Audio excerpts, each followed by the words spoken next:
Hello everyone, welcome to Learn Shiksha. So, as we all know, in our previous video, we have already discussed about matter and its states. So, what do you mean by matter? Anything that occupy the space and have mass is known as matter. कोई भी ऐसी चीज जो जगह घेरती हो, जिसका कुछ volume हो, उसको हम मैटर कहते हैं. So in today's video, we will discuss about some characteristics of matter. So the first characteristics of particles of matter are continuously moving. जो particles of matter होते हैं वो continuously move करते रहते हैं, एक जगह से दूसरी जगह जाते रहते हैं. जैसे कि कुछ particles of matter यहाँ पे थे, ये particles of matter है, तो ये इनका मूव हुआ, ये कॉन्टिन्यूसली मूव करते रहते हैं, तो यहाँ पे पहुँच जाएंगे, यहाँ से यहाँ पहुँच जाएंगे, ये कहीं भी जा सकते हैं. They are continuously move. एक एग्जाम्पल लेते हैं. आप अपने घर में अगरबत्ती जलाते हैं, तो आप अगरबत्ती जला के दूसरे रूम में आ जाते हैं. एक रूम में आपने जलाई और दूसरे रूम में आप बैठ जाते हैं, तो उसकी जो स्मेल है वो आपको दूसरे रूम तक आ जाती है. क्यों आ जाती है? क्योंकि जो उसके पार्टिकल्स ऑफ मैटर थे, उसके जो पार्टिकल्स ऑफ मैटर थे, आपने यहाँ पे जलाई थी और यहाँ पे आप बैठ गए और यहाँ पे आपको स्मेल आ गई. कैसे आई? जो पार्टिकल्स ऑफ मैटर थे वो मूव कर रहे थे, वो एक जगह से दूसरी जगह चले तो आपको स्मेल आ गई. ओके, इसका एक एग्जांपल और लेते हैं. आपकी मम्मी किचन में आपके लिए कुछ बढ़िया सब्जी बना रही है, तो आपको आपके रूम में उसकी स्मेल आ जाती है. क्यों आ जाती है? कि जो उसके पार्टिकल्स ऑफ मैटर थे वो कॉन्टिन्यूसली मूव कर रहे थे. They are continuously move. So आपने उसकी स्मेल पहचान ली कि कौन सी सब्जी बनी है. वो किस लिए पहचान ली? क्यों पहचान ली? कि जो मैटर थे वो कॉन्टिन्यूसली मूव कर रहे थे और वो आपके रूम तक पहुंच गए. तो इसी प्रोसेस को हम डिफ्यूजन भी कहते हैं. The movement of substance to high concentration to low concentration is known as diffusion. जो movement of high concentration to low concentration होता है, इस प्रोसेस को हम डिफ्यूजन भी कहते हैं. इसी प्रोसेस को डिफ्यूजन कहते हैं जो आपके रूम तक वो स्मेल पहुंची थी. Now second is particles of matter have space between them. जो पार्टिकल्स ऑफ मैटर होते हैं उनके बीच में स्पेस रहता है. स्पेस कितना रहता है? किसी पार्टिकल में कम रहता है, किसी में कम रहता है, इतना, किसी में होता ही नहीं है, किसी में बहुत ज़्यादा रहता है. जो गैस के होते हैं, मैंने आपको अपनी पिछली वीडियो में बता रखा है कि गैस में बहुत ज़्यादा होता है, सॉलिड में बहुत कम, बिल्कुल कम, लिक्विड में थोड़ा सा ज़्यादा होता है. तो इसका एक एग्जांपल लेते हैं.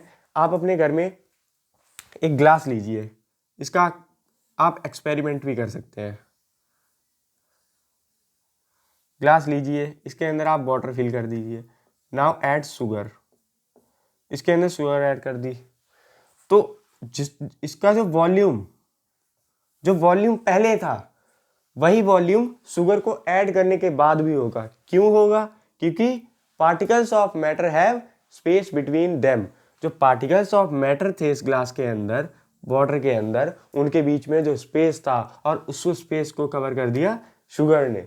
शुगर ऐड करी तो उन्होंने स्पेस को कवर कर लिया और जो वॉल्यूम पहले था वही वॉल्यूम बाद में भी रहेगा.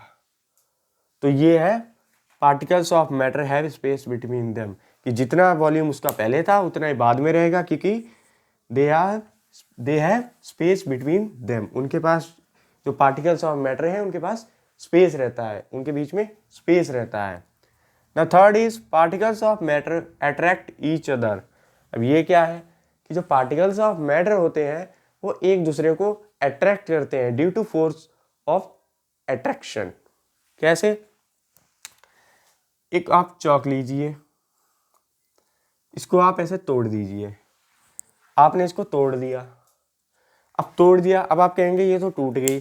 कैसे टूट गई? क्योंकि इसके बीच में जो फोर्स ऑफ अट्रैक्शन था वेरी लो, बहुत ही कम था. इसके बीच में जो फोर्स ऑफ अट्रैक्शन था, इसके बीच में जो पार्टिकल्स ऑफ मैटर जो फोर्स ऑफ अट्रैक्शन था वो बहुत वीक था, तो इसलिए टूट गई. अब एग्जांपल लेते हैं कि ये डस्टर है. इस डस्टर को मैं तोड़ने की कोशिश करूं, टूट तो जाएगा लेकिन बहुत ज़्यादा फोर्स लगाने के बाद। लेकिन ये टूटेगा इतनी जल्दी क्यों नहीं टूटेगा? क्योंकि इसकी जो फोर्स ऑफ अट्रैक्शन है बहुत ही हाई है, बहुत ही ज़्यादा हाई है। इसलिए इसका जो ये डस्टर है, ये डस्टर टूटेगा नहीं। क्यों नहीं टूटेगा? Force of attraction is very high. लेकिन चौक का force of attraction is very weak, इसलिए ये टूट जाएगा। तो फोर्स ऑफ अट्रैक्शन की वजह से ये टूट जाएगा, क्योंकि इसकी वीक है, ये नहीं टूटेगा। टूट तो जाएगा लेकिन इतनी आसानी से नहीं टूटेगा, क्योंकि इसके अंदर force of attraction is very high. So particles of matter attract each other, क्योंकि ये पार्टिकल्स जो है वो एक दूसरे को अट्रैक्ट कर रहे हैं। डस्टर के बीच में आपको बिल्कुल भी स्पेस नहीं दिख रहा होगा, बिल्कुल भी स्पेस। लेकिन चौक के अंदर भी आपको स्पेस नहीं दिख रहा होगा। लेकिन इनके बीच की जो फोर्स ऑफ अट्रैक्शन है वो बहुत वीक है। मेन रीजन तो फोर्स ऑफ अट्रैक्शन है। फोर्स ऑफ अट्रैक्शन इतनी वीक है कि वो टूट जाएगी। लेकिन डस्टर, मार्कर ले लीजिए, इसके बीच में फोर्स ऑफ अट्रैक्शन बहुत ज़्यादा है, इसको हम तोड़ नहीं सकते। तो फोर्स ऑफ अट्रैक्शन की वजह से चौक टूट जाएगी और डस्टर नहीं टूटेगा। So this is all about characteristics of particles of matter. So please like, subscribe and comment and thank you.